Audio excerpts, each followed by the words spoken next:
Assalamualaikum warahmatullahi wabarakatuh. What's up? Saya Rahmat Walutajulu akan membahas mengenai bentuk negara masa kini.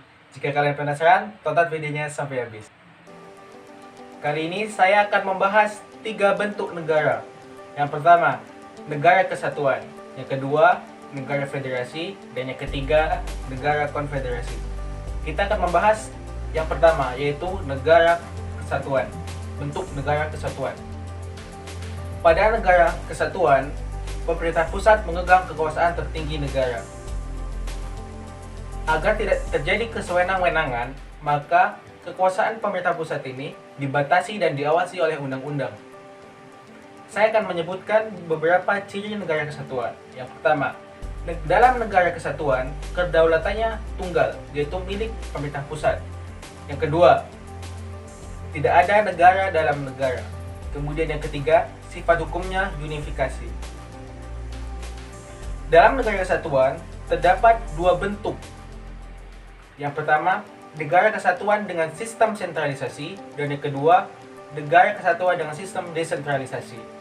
Dalam negara kesatuan dengan sistem sentralisasi, segala sesuatu urusan negara diatur oleh pemerintah pusat, dan daerah-daerah hanya menjalankan apa saja yang sudah diinstruksikan oleh pemerintah pusat.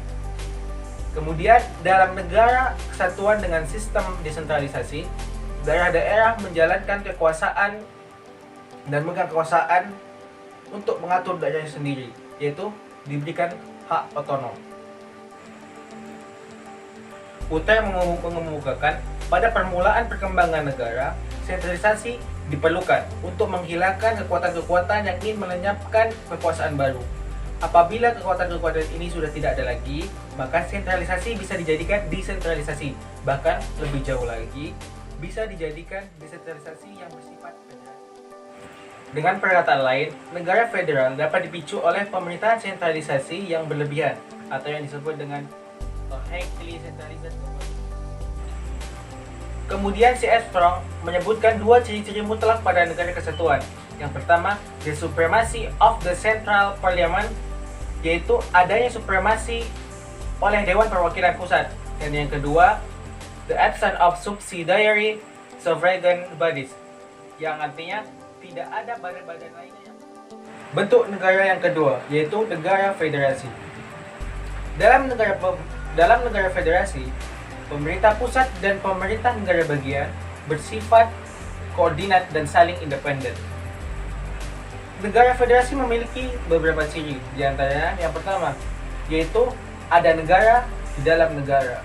Dan kemudian yang kedua, berstruktur ganda, yaitu pemerintah pusat dan pemerintah negara bagian. Kemudian yang ketiga, kedaulatannya jamak, yaitu milik pemerintah pusat dan milik pemerintah negara-negara bagian. Menurut Cronenberg, perbedaan antara negara federasi dan negara konfederasi yaitu harus didasarkan apakah peraturan yang dibuat oleh pemerintah pusat itu langsung mengikat warga negara bagian.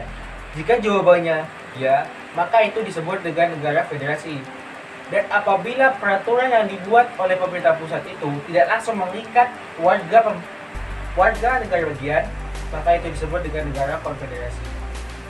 Itu saja yang bisa saya sampaikan. Atas banyak kekurangan saya ucapkan minta maaf. Sekian dari saya.